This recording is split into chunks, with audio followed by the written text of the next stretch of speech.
Now, recently, the UK's Press Gazette uncovered the inner workings of Synapse. It's an AI tool sold by Lithuania-based PR agency Wellstone PR. Now, Synapse is designed to automatically respond to journalist requests for expert comments on platforms like Hero, help a reporter out, Quoted, and Response Source. That's one thing that it does, and I've got a problem with that. By pulling information from books, podcasts, and reports, the tool also generates personal-sounding email pitches. So it creates quotes in response to a reporter's query, and it can create pitches, sometimes even inventing anecdotes with minimal human input. Wellstone claims that one PR editor using Synapse can handle the workload of 5 people, writing 20 pitches an hour. It's not about the quality, it's about the quantity, right? It's a numbers game. Just flood the area and something's liable to stick. This might sound like an efficiency win for agencies. It raises serious questions, Farzan, about ethics, trust, and the future of PR and where we're going here. And Doug, we are going to dive into this. I was absolutely shocked when I read the article on Press Gazette. Now, we're going to break it down into 3 different areas. Well, number 1, we're going to talk about efficiency meets ethical risk. That's going to be a dilemma that in the PR industry we're going to face more and more.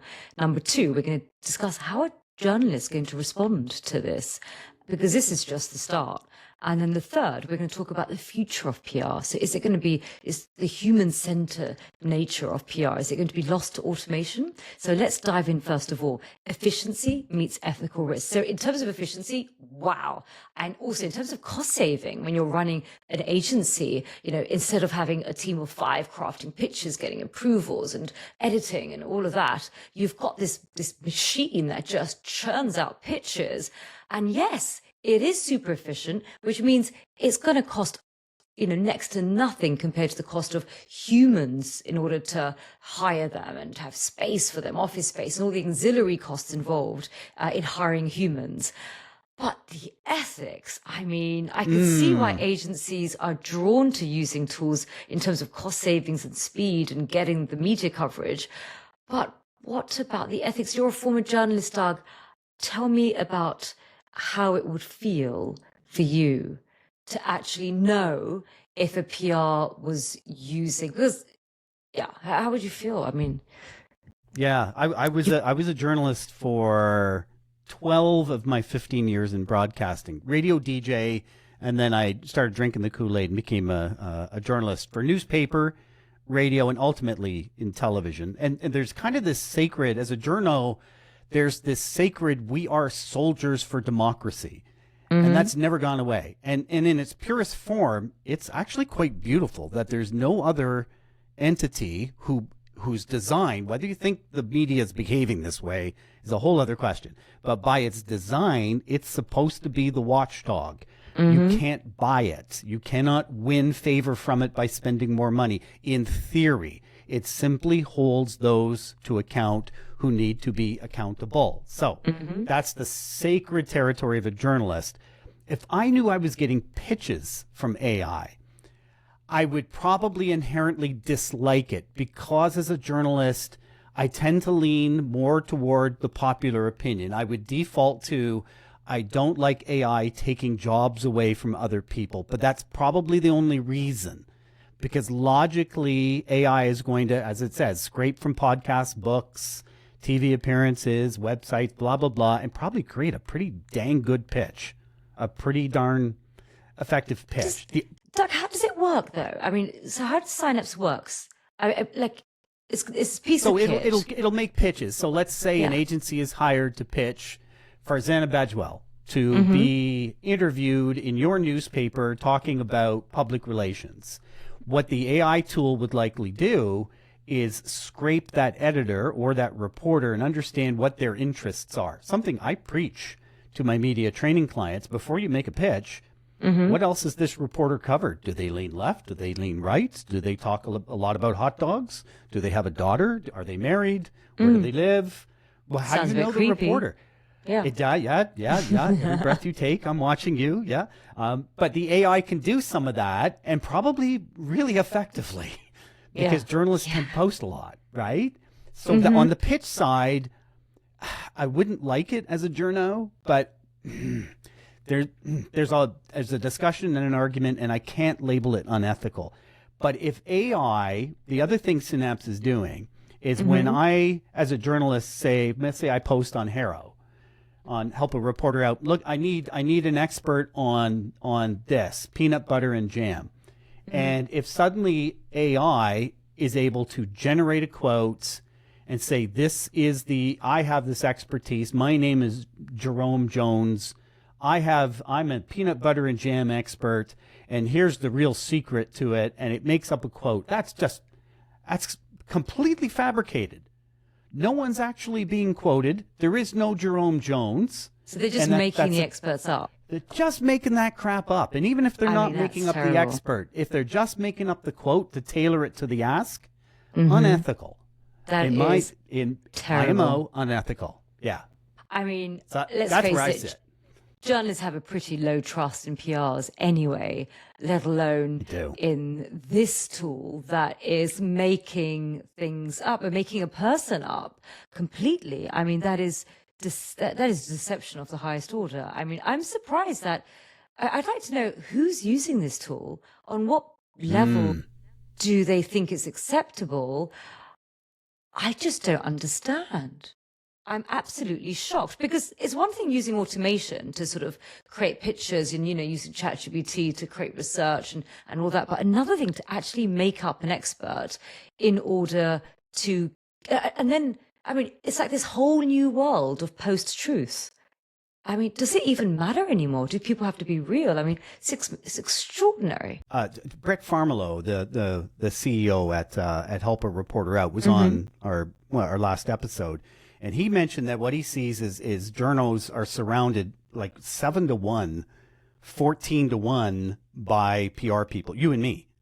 So journalists already feel completely surrounded. Now there's AI out there. Can you imagine the attack that feels like to a journalist who feels they are a soldier for democracy? They feel like democracy is under attack. That's how I think reporters would feel about this. It feels like they're under siege, really. When I think about it, these journalists, they already are underpaid, under-resourced, over-reliant upon PRs, and already we outnumber them. And then on top of that, we're now using AI to supercharge, and they don't have the resources to fact check like they used to and go back. And they assume that the PRs sending them the information, that the experts are real. And here we have a tool that PR agencies are using that are making up the experts on the fly.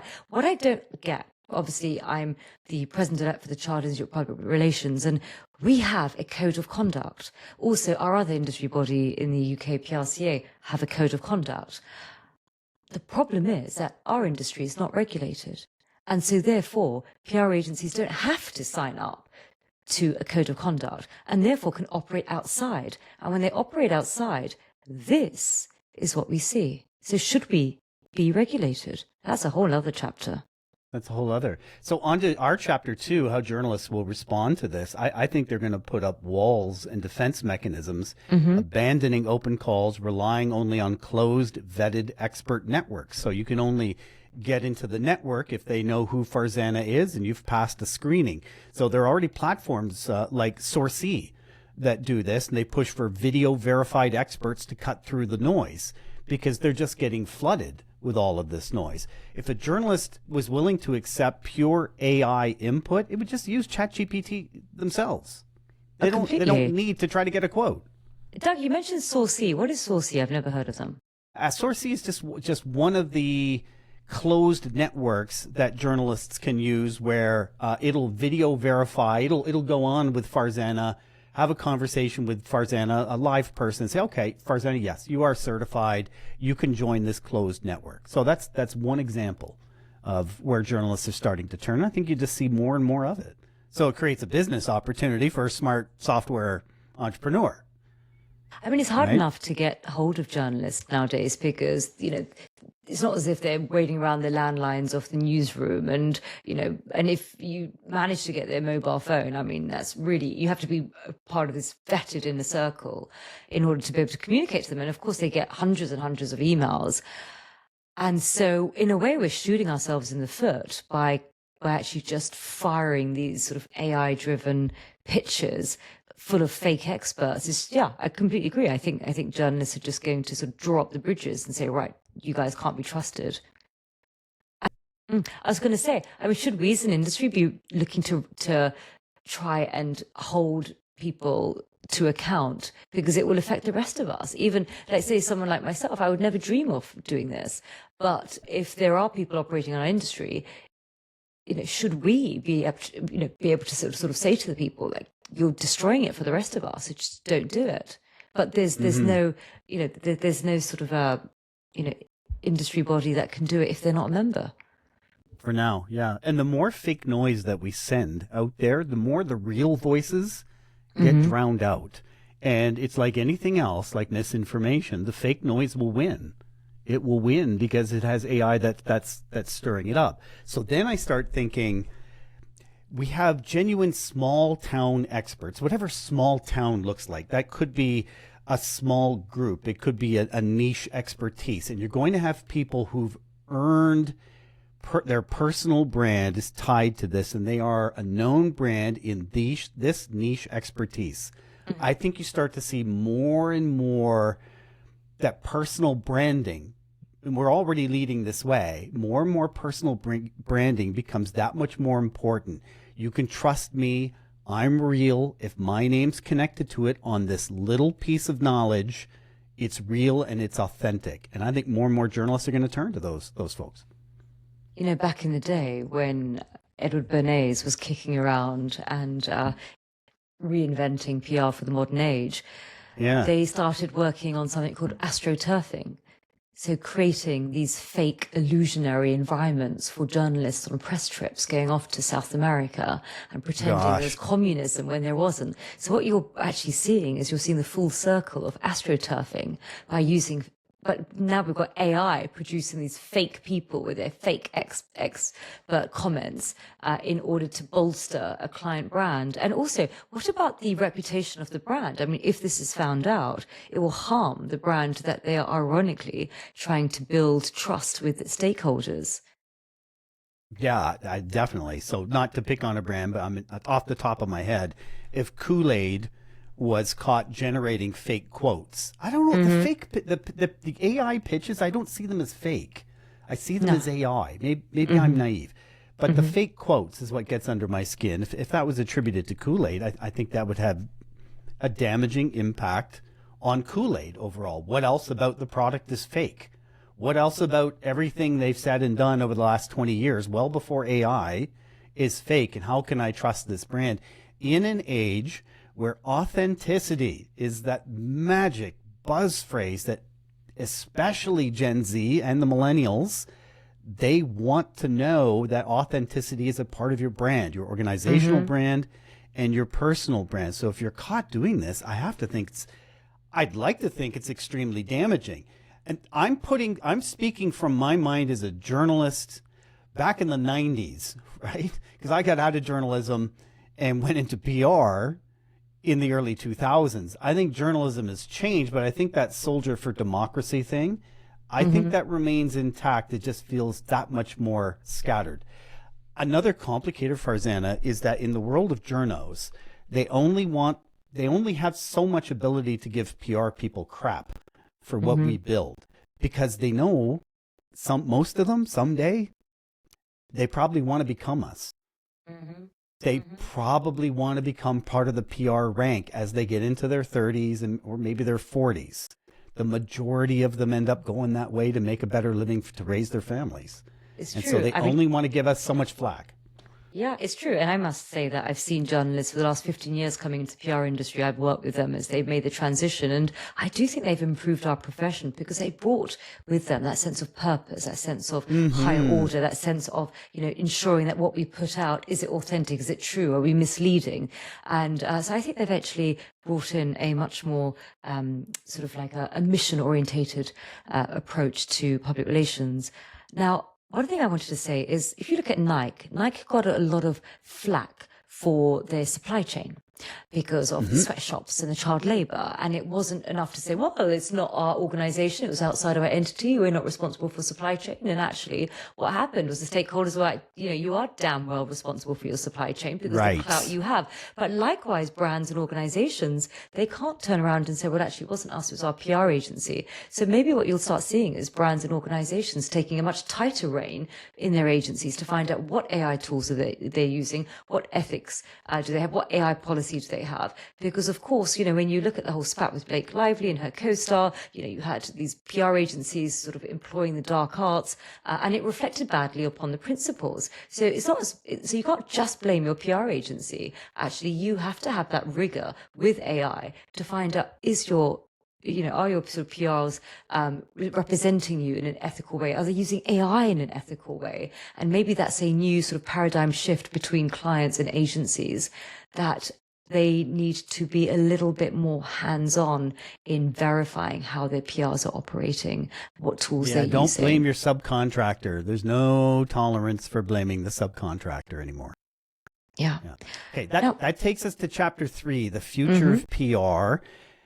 And how PR teams can use AI responsibly. Fact is, we're going to use it in some cases as a replacement for things. And I suppose that's a whole, like writers. Sorry, I have a lot of friends that are good writers, and I'm hearing from them because jobs are either in jeopardy or jobs have been lost and are hard to win back. And it's sad, but AI is replacing some of that. Are we still a human-centered job function? Are we a blend of human oversight to AI production? There's so many permutations. I mean, first of all, in the UK, we've got this Make It Fair campaign. So we've got the news agencies that are saying to the government, listen, can you please ensure that these AI tools that are scraping our content will pay us something? And if they don't, then the news agencies can actually just sort of prevent the AI tools from scraping. And then that means the AI tools will start scraping content from more lower quality sites. And then that gives rise to information and disinformation. And so, for us from a PR perspective, all of these sort of, even the way that the UK government will regulate these AI tools would have an impact upon how we operate. Now, are we going to be more human-centered or lost to automation? I think probably a bit of both. I think I met somebody yesterday and he said to me he's creating this new AI-first agency. It's a PR agency in your pocket. You can, and there's like little sections of award submissions and speaker pitches and, and writing a pitch for a client and tone of voice. And, I was absolutely stunned. And he's building this and he's been building it for the last 2 years. And his sort of prediction to me was actually agencies are no longer going to be relied upon for tactical execution because that's going to be moved in-house because they're going to have, these tools at their fingertips. But what PR agencies are going to be sort of used for is more sort of strategic and more sort of relationship orientated, where agencies have this great vantage point of working across multiple clients and they can bring learnings that in-house don't. So you can start seeing shifts between agency and in-house, agencies aren't going to sort of dissipate overnight, but the work that they're going to do perhaps moves from tactical to strategic, and maybe that's not such a bad thing. Good. Yeah. No, that sounds actually really promising. The perfect model is probably that AI is doing a lot of the work, but that it has human oversight. And that sounds kind of utopian. The problem with that concept is we don't trust people. If you look at the Edelman Trust Barometer, we don't trust journalists. We don't trust business leaders. We don't trust PR people. They're just spin doctors. We don't trust people. We do trust machines. So that whole idea of human oversight to AI work, that's not in our everyday habit. We say it, and we think it as a point, we don't live and breathe it. We actually trust the machines more than we trust the people, unless we know the people. And then I think someone is just like me, or is someone I understand why they are just like themselves. So again, that takes me back to how important personal branding is going to be, and organizational branding for sure, but the humans within the organization, the ones that I can look to for leadership to understand what matters to them personally. And that's why the astronomer CEO fallout was so dramatic. You had this rich cat committing one of the ultimate sins, having an affair and getting embarrassed on the big screen and looking like an idiot, while the two of them look like idiots doing it. That's why that cashed so well around the world, because this is someone who we're supposed to trust, and I have no trust in you whatsoever, and therefore I laugh at you. And I feel for the families, but that's why it became such a strong meme. I think what drove that story was that it was human-centered. It was centered around our fallibility as humans. The fact that it doesn't matter if you're a leader or a janitor of an organization, we have these human frailties. We have these Achilles heels. We are not perfect. And we're fascinated by each other. We were fascinated by his fall from grace, because that could have been us. That probably was us in a different time, in a different way, because people fail. And I think what's really interesting about the North American culture, perhaps compared to the British culture, is I love the way the North American culture is, they watch somebody fail spectacularly, like a Martha Stewart, and then they give room for them to learn, compose themselves, and then get back in the ring. We love a comeback, right? Yeah. Trump, for instance, great comeback in the White House. And in the UK, we're a little bit sniffy. We're a little bit like, oh yes, but in 1984, they said that, whereas, and that's what I love, actually. I love that culture. And I don't know, I mean, I know it's an American culture. Is it also a Canadian culture thing that, Yeah, I would say so. Yeah. I hate to say America Junior, but yeah, it is. I think we like a good comeback story. If someone's got the fortitude to get knocked down, it's a boxing idiom. It's not how hard you get knocked down, it's how quick you get up, right? And I think a lot of people subscribe to that story. So, well, I think, human-centered or lost to automation, I think time will tell, and we are going to chart the transformation of our industry and see where it takes us. Yeah, and tools like Synapse, really, these are a mirror. These reflect back on who we are. These aren't just evil tools that are out there. It took a human to write the code. It took a human to say, let's sell it. And it takes humans to buy into it. And we, as the bigger society, it takes humans to accept that this is in our society. If we're all okay with that, don't blame Synapse. Blame ourselves, right? Just look in the mirror for the fault. It's up to us to set boundaries for our profession. And that's what makes me think about about countries like Zambia, who are regulating the PR industry, because they are aware of the impact of the work that we do without any guardrails whatsoever. Right. And this is a clear example of what goes wrong without any guardrails in place.